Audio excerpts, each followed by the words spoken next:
Hi friends, welcome to my cooking YouTube channel.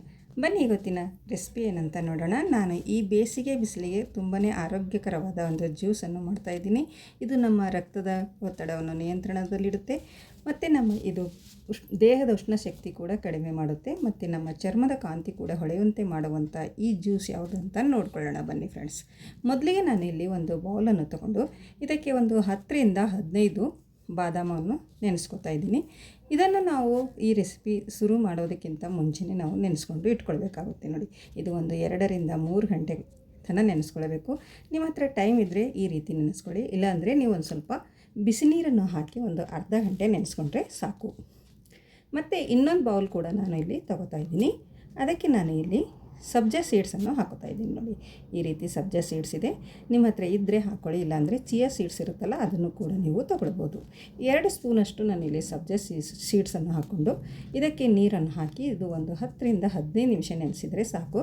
ಇದು ತುಂಬ ಬೇಗನೆ ನೆಂದೋಗುತ್ತೆ. ನೋಡಿ, ನಾವು ಸಬ್ಜಾ ಸೀಡ್ಸು ಮತ್ತು ಬಾದಾಮು ಇವೆರಡನ್ನು ನೆನೆಸಿ ಇಟ್ಕೊಳ್ಬೇಕು. ಮೊದಲೇ ರೆಸಿಪಿ ಶುರು ಮಾಡೋದಕ್ಕಿಂತ ಮುಂಚೆನೇ ನಾವು ಇದನ್ನು ನೆನೆಸಿಟ್ಕೊಳ್ಳೋಣ. ಮತ್ತು ನಾನು ಇನ್ನೊಂದು ಬಟ್ಟಲಲ್ಲಿ ಇಲ್ಲಿ ಒಂದು 2ರಿಂದ 3 ಸ್ಪೂನಷ್ಟು ನಾನಿಲ್ಲಿ ರಾಗಿ ಹಿಟ್ಟನ್ನು ತೊಗೊಂಡಿದ್ದೀನಿ. ಬಟ್ಟಲಿಂದ ಅಳತೆ ಅಂದರೆ ಒಂದು ಅರ್ಧ ಬಟ್ಟಲಷ್ಟಿದೆ. ಒಂದು ಪ್ಯಾನನ್ನು ತಗೊಂಡು ಈ ಪ್ಯಾನಿಗೆ ರಾಗಿ ಹಿಟ್ಟನ್ನು ಹಾಕೋತಾ ಇದ್ದೀನಿ. ನೋಡಿ, ಅದೇ ಬಟ್ಟಲಿನಿಂದ ನಾನಿಲ್ಲಿ 2 ಬಟ್ಟಲು ನೀರನ್ನು ಹಾಕ್ಕೊಳ್ತಾ ಇದ್ದೀನಿ. ಅರ್ಧ ಬಟ್ಟಲು ರಾಗಿ ಹಿಟ್ಟಿಗೆ 2 ಬಟ್ಟಲು ನೀರನ್ನು ಹಾಕ್ಕೊಂಡು ಒಂದು ಸ್ಪೂನ್ನಿಂದ ನಾವು ಈ ರೀತಿ ಚೆನ್ನಾಗಿ ಮಿಕ್ಸ್ ಮಾಡ್ಕೊಳ್ಬೇಕು. ಗಂಟಿಲ್ಲದ ಹಾಗೆ ಚೆನ್ನಾಗಿ ಮಿಕ್ಸ್ ಮಾಡ್ಕೊಳ್ಳಿ. ಇದು ಇನ್ನೂ ನಾನು ಕೆಳಗಡೆನೇ ಇಟ್ಟಿದ್ದೀನಿ, ಇನ್ನೂ ಗ್ಯಾಸ್ ಮೇಲೆ ಇಟ್ಟಿಲ್ಲ. ಚೆನ್ನಾಗಿ ಮಿಕ್ಸ್ ಮಾಡ್ಕೊಂಡ್ಮೇಲೆ ಗ್ಯಾಸ್ ಮೇಲೆ ಇಟ್ಕೊಳ್ತಾ ಇದ್ದೀನಿ. ನೋಡಿ, ಗ್ಯಾಸ್ ಅಂತೂ ಮೀಡಿಯಮ್ ಫ್ಲೇಮ್ ಇಟ್ಕೊಂಡು ನಾವು ಚೆನ್ನಾಗಿ ಈ ರೀತಿ ಮಿಕ್ಸ್ ಮಾಡ್ತಾನೆ ಇರಬೇಕು. ಕೈ ಬಿಡದೇ ಮಿಕ್ಸ್ ಮಾಡಿ ಒಂದು 2ರಿಂದ 3 ನಿಮಿಷ ನಾವು ಮಿಕ್ಸ್ ಮಾಡಿದರೆ ಇದು ಗಟ್ಟಿ ಹಾಕೋತಾ ಬರುತ್ತೆ. ನೋಡಿ, ಒಂದು ಸ್ವಲ್ಪ ಗಟ್ಟಿ ಆಗ್ತಾಯಿದೆ. ತುಂಬ ಬೇಗನೆ ಆಗುತ್ತೆ, ಜಾಸ್ತಿ ಏನು ಟೈಮ್ ತಗೊಳ್ಳೋದಿಲ್ಲ. ಈ ರೀತಿ ನಾವು ಮಿಕ್ಸ್ ಮಾಡ್ತಾ ಗಟ್ಟಿ ಮಾಡ್ಕೊಳ್ಬೇಕಾಗುತ್ತೆ ಈ ಮಿಶ್ರಣ. ರಾಗಿ ಮುದ್ದೆ ಥರನೂ ಮಾಡ್ಕೊಳ್ಳೋಕ್ಕೆ ಹೋಗಬೇಡಿ. ಜಾಸ್ತಿ ನೀರು ಹಾಕೋದರಿಂದ ರಾಗಿ ಮುದ್ದೆ ಏನಾಗೋದಿಲ್ಲ. ಮತ್ತು ತುಂಬ ತೆಳುವಾಗಿ ಕೂಡ ಮಾಡ್ಕೊಳ್ಳೋಕ್ಕೆ ಹೋಗಬೇಡಿ. ನೋಡಿ, ಈ ರೀತಿ ನಾವು ಈ ಮಿಶ್ರಣವನ್ನು ರೆಡಿ ಮಾಡ್ಕೊಂಡು ಇಟ್ಕೊಳ್ಬೇಕು. ಈ ರಾಗಿ ಮಿಶ್ರಣ ನೋಡ್ತಾ ಇರ್ಬೋದು ನೀವು, ಈ ರೀತಿ ಗಟ್ಟಿಯಾಗಿದೆ. ಈ ಹದಕ್ಕೆ ನಾವು ಇದನ್ನು ರೆಡಿ ಮಾಡಿಕೊಂಡು ಇಟ್ಕೊಳ್ಬೇಕು. ಇವಾಗ ಇದು ರೆಡಿಯಾಗಿದೆ. ನಾವು ಗ್ಯಾಸನ್ನು ಆಫ್ ಮಾಡಿಕೊಂಡು ಇದು ಫುಲ್ಲು ತಣ್ಣಗಾಗೋದಕ್ಕೆ ಬಿಟ್ಬಿಡೋಣ. ಮತ್ತು ನಾವು ಇಲ್ಲಿ ನೆನೆಸಿಟ್ಟಿಕೊಂಡಿರುವ ಬಾದಾಮ ಒಂದು 2ರಿಂದ 3 ಗಂಟೆ ಆಗಿದೆ. ಇವಾಗ ನಾವು ಇದರ ಮೇಲಿನ ಸಿಪ್ಪೆಯನ್ನು ಈ ರೀತಿ ನಾವು ಸುಲಿದು ಇಟ್ಕೊಳ್ಬೇಕು. ನೋಡಿ ಫ್ರೆಂಡ್ಸ್, ಈ ರೀತಿ ಎಲ್ಲ ಬಾದಾಮನ್ನು ಸಿಪ್ಪೆಯನ್ನು ಸುಲಿದು ಇಟ್ಕೊಳ್ಳೋಣ. ಈ ಜ್ಯೂಸ್ ಅಂತೂ ಎಲ್ಲರಿಗೂ ತುಂಬ ಇಷ್ಟ ಆಗುವಂಥ ಜ್ಯೂಸು ಮತ್ತು ನಮ್ಮ ಆರೋಗ್ಯಕ್ಕೂ ತುಂಬಾ ಒಳ್ಳೆಯದು. ನೋಡಿ, ಈ ರೀತಿ ಸುಲಿದು ಇಟ್ಕೊಂಡಿದ್ದೀನಿ. ಇವಾಗ ಒಂದು ಮಿಕ್ಸಿ ಜಾರನ್ನು ತೊಗೊಳ್ಳೋಣ. ಈ ಮಿಕ್ಸಿ ಜಾರಿಗೆ ಸುಲಿದಿರುವ ಬಾದಾಮನ್ನು ಹಾಕೋತಾ ಇದ್ದೀನಿ. ಮತ್ತು ಇಲ್ಲಿ ನಾನು ಒಂದು ಸ್ವಲ್ಪ ಇಲ್ಲಿ ಕಲರಿಗೋಸ್ಕರ ನಾನಿಲ್ಲಿ ಬೀಟ್ರೂಟನ್ನು ತಗೋತಾ ಇದ್ದೀನಿ. ಯಾವುದೇ ಫುಡ್ ಕಲರ್ ಬಳಸ್ತಾ ಇಲ್ಲ. ನೋಡಿ, ಇದು ನ್ಯಾಚುರಲ್ ಕಲರು, ಫುಡ್ ಕಲರು ಬಳಸ್ತಾ ಇಲ್ಲ. ಇದು ಬೀಟ್ರೂಟನ್ನು ಹಾಕೋತಾ ಇದ್ದೀನಿ. ಮತ್ತು ಒಂದು ಸ್ವಲ್ಪ ಇಲ್ಲಿ ಹಸಿ ಕೊಬ್ಬರಿಯನ್ನು ಹಾಕೋತಾ ಇದ್ದೀನಿ. ನೋಡಿ, ಹಸಿ ಕೊಬ್ಬರಿ ಹಾಕಿದ ಮೇಲೆ ನಾನಿಲ್ಲಿ ಈ ರಾಗಿ ಮಿಶ್ರಣವನ್ನು ಫುಲ್ ತಣ್ಣಗಾದ ಮೇಲೆ ಈ ಮಿಕ್ಸಿ ಜಾರಿಗೆ ಹಾಕ್ಕೊಳ್ಳಿ. ನೋಡಿ, ಇದು ರಾಗಿ ಮಿಶ್ರಣ ಕೂಡ ಹಾಕೋತಾ ಇದ್ದೀನಿ. ನೋಡ್ತಾ ಇರ್ಬೋದು, ಇದು ಆರೋಗ್ಯಕ್ಕೆ ತುಂಬ ಒಳ್ಳೆಯದು. ನಮ್ಮ ದೇಹವನ್ನು ತಂಪಾಗಿಡಲು ತುಂಬಾ ಹೆಲ್ಪ್ ಮಾಡುತ್ತೆ. ನೋಡಿ, ಮತ್ತು ನಾನು ಇಲ್ಲಿ ಸಕ್ಕರೆ ಅಥವಾ ಬೆಲ್ಲ ಯಾವುದನ್ನು ಬಳಸ್ತಾ ಇಲ್ಲ.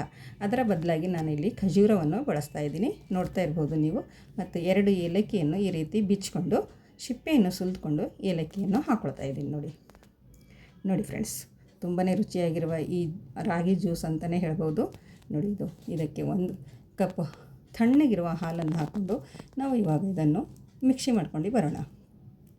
ಇದು ನಮ್ಮ ದೇಹಕ್ಕೆ ಅಮೃತ ಇದ್ದ ಹಾಗೆ. ಈ ಜ್ಯೂಸನ್ನು ನೀವು ಮನೆಯಲ್ಲಿ ಮಾಡಿ ಮಕ್ಕಳಿಗೆ ಕುಡಿ, ದೊಡ್ಡವರಿಗೆ ಕುಡಿ, ಎಲ್ಲರಿಗೂ ತುಂಬ ಆರೋಗ್ಯಕ್ಕೆ ಒಳ್ಳೆಯದು. ನೋಡಿ, ನಾನು ಮಿಕ್ಸಿ ಮಾಡ್ಕೊಂಡು ಬಂದಿದ್ದೀನಿ. ಯಾವ ರೀತಿಯಾಗಿದೆ ನಮ್ಮ ಜ್ಯೂಸ್ ಅಂತ ನೋಡ್ಕೊಳ್ಳಿ. ಈ ಜ್ಯೂಸ್ ಇವಾಗ ರೆಡಿಯಾಗಿದೆ.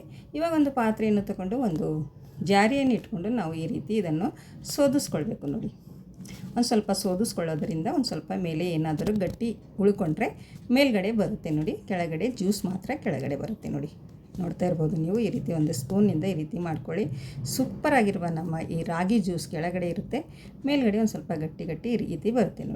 ನೋಡ್ತಾ ಇದ್ದೀರಾ ಎಷ್ಟೊಂದು ಚೆನ್ನಾಗಾಗಿದೆ ಅಂತ. ಕಲರ್ ಕೂಡ ಎಷ್ಟು ಚೆನ್ನಾಗಾಗಿದೆ. ಯಾವುದೇ ಫುಡ್ ಕಲರ್ ಇಲ್ಲ, ಏನಿಲ್ಲ. ನ್ಯಾಚುರಲ್ ಆಗಿ ನಾನು ಇಲ್ಲಿ ಈ ಜ್ಯೂಸನ್ನು ಮಾಡ್ತಾಯಿದ್ದೀನಿ. ಸಕ್ಕರೆ ಕೂಡ ಬಳಸ್ತಾ ಇಲ್ಲ, ಬೆಲ್ಲ ಕೂಡ ನಾನಿಲ್ಲಿ ಬಳಸ್ತಾ ಇಲ್ಲ. ನೋಡಿ, ಇವಾಗ ನಾನು ಇಲ್ಲಿ ನೆನೆಸಿಟ್ಟಿಕೊಂಡಿರುವ ಸಬ್ಜಾ ಸೀಡ್ಸನ್ನು ಹಾಕ್ಕೊಳ್ತಾ ಇದ್ದೀನಿ. ಇದು ನಮ್ಮ ದೇಹದ ಉಷ್ಣಶಕ್ತಿಗೆ ತುಂಬಾ ಒಳ್ಳೆಯದು. ನೋಡ್ತಾ ಇದ್ದೀರಾ ಎಷ್ಟು ಚೆನ್ನಾಗಿ ಬಂದಿದೆ ಅಂತ ನೋಡ್ಕೊಳ್ಳಿ. ಸೂಪರಾಗಿರುವ ನಮ್ಮ ಈ ರಾಗಿ ಜ್ಯೂಸ್ ಅಂತೂ ರೆಡಿ ಆಯಿತು ನೋಡಿ. ಇವಾಗ ನಾನು ಇದಕ್ಕೆ ಒಂದು ಸ್ವಲ್ಪ ನಾನು ಇಲ್ಲಿ ಐಸ್ ಕ್ಯೂಬನ್ನು ಹಾಕ್ಕೊಳ್ತಾ ಇದ್ದೀನಿ. ನಿಮಗೆ ತಣ್ಣಗೆ ಬೇಕು ಅಂದರೆ ಐಸ್ ಕ್ಯೂಬ್ ಹಾಕ್ಕೊಂಡು ಕುಡೀರಿ, ಇಲ್ಲಾಂದರೆ ಒಂದು ಸ್ವಲ್ಪ ನೀವು ಫ್ರಿಜ್ಜಿನಲ್ಲಿ ಇಟ್ಕೊಂಡು ಕುಡಿಬೋದು 1 ತಾಸು ಅಷ್ಟು. ಇಲ್ಲಾಂದರೆ ನೀವು ಹಾಗೇ ಕುಡಿತೀನಿ ಅಂತಂದರೆ ನೀವು ಹಾಗೆ ಕೂಡ ಇದನ್ನು ಕುಡಿಬೋದು. ನೋಡಿ, ಈ ಜ್ಯೂಸು ನಮ್ಮ ದೇಹದ ಸುಸ್ತು, ನಿಶಕ್ತಿ ಎಲ್ಲದಕ್ಕೂ ಒಂದು ಅಮೃತ ಇದ್ದ ಹಾಗೆ ನೋಡಿ. ಈ ಜ್ಯೂಸು ತುಂಬಾ ಆರೋಗ್ಯಕರವಾಗಿದೆ. ನೀವು ಒಂದು ಸರ್ತಿ ಮನೆಯಲ್ಲಿ ಮಾಡಿ ನೋಡಿ, ಎಲ್ಲರಿಗೂ ಇಷ್ಟ ಆಗುವಂಥ ಈ ಜ್ಯೂಸು. ನೋಡಿ, ಇಲ್ಲಿ ನಾನು ಒಂದು ಗ್ಲಾಸಲ್ಲಿ ಸರ್ವ್ ಮಾಡ್ತಾಯಿದ್ದೀನಿ. ತುಂಬಾ ಒಳ್ಳೆಯದಿದೆ ನೋಡಿ. ಕಲರ್ ಕೂಡ ಎಷ್ಟು ಚೆನ್ನಾಗಿ ಬಂದಿದೆ. ಇದು ನ್ಯಾಚುರಲ್ ಕಲರು, ನಾನು ಯಾವುದೇ ಫುಡ್ ಕಲರ್ ಬಳಸ್ತಾ ಇಲ್ಲ. ಮತ್ತು ಇಲ್ಲಿ ಮೇಲೆ ಒಂದು ಸ್ವಲ್ಪ ಸಬ್ಜಾ ಸೀಡ್ಸನ್ನು ಹಾಕ್ಕೊಂಡು ಗಾರ್ನಿಷಿಗೋಸ್ಕರ ನಾನಿಲ್ಲಿ ಒಂದು ಸ್ವಲ್ಪ ಡ್ರೈ ಫ್ರೂಟ್ಸನ್ನು ಹಾಕ್ಕೊಳ್ತಾ ಇದ್ದೀನಿ ನೋಡಿ. ಐ ಹೋಪ್ ಇವತ್ತಿನ ವಿಡಿಯೋ ಇಷ್ಟ ಆಗಿದೆ ಅಂತ ಅನ್ಕೋತೀನಿ. ಇಷ್ಟ ಆದರೆ ಒಂದು ಲೈಕ್ ಮಾಡಿ, ಶೇರ್ ಮಾಡಿ, ಮತ್ತು ಹೆಚ್ಚೆಚ್ಚು ನಿಮ್ಮ ಫ್ಯಾಮಿಲಿ ಫ್ರೆಂಡ್ಸ್ಗೂ ಶೇರ್ ಮಾಡಿ ಫ್ರೆಂಡ್ಸ್. ಆರೋಗ್ಯಕರವಾದ ನಮ್ಮ ರಾಗಿ ಜ್ಯೂಸು ರೆಡಿಯಾಗಿದೆ. ತುಂಬಾ ಒಳ್ಳೆಯದಿದು ಆರೋಗ್ಯಕ್ಕೆ. ನಮ್ಮ ದೇಹದ ಉಷ್ಣಶಕ್ತಿ, ಸುಸ್ತು, ನಿಶಕ್ತಿ ಎಲ್ಲದಕ್ಕೂ ಒಂದು ರಾಮಬಾಣ ಅಂತಲೇ ಹೇಳ್ಬೋದು ನೋಡಿ ಫ್ರೆಂಡ್ಸ್. ನನ್ನ ಚಾನಲನ್ನು ಯಾರು ಸಬ್ಸ್ಕ್ರೈಬ್ ಮಾಡಿಕೊಂಡಿಲ್ಲ ಅವರು ಸಬ್ಸ್ಕ್ರೈಬ್ ಮಾಡಿಕೊಳ್ಳಿ. ಮತ್ತೆ ಸಿಗೋಣ ಮುಂದಿನ ವಿಡಿಯೋದಲ್ಲಿ. ಓಕೆ.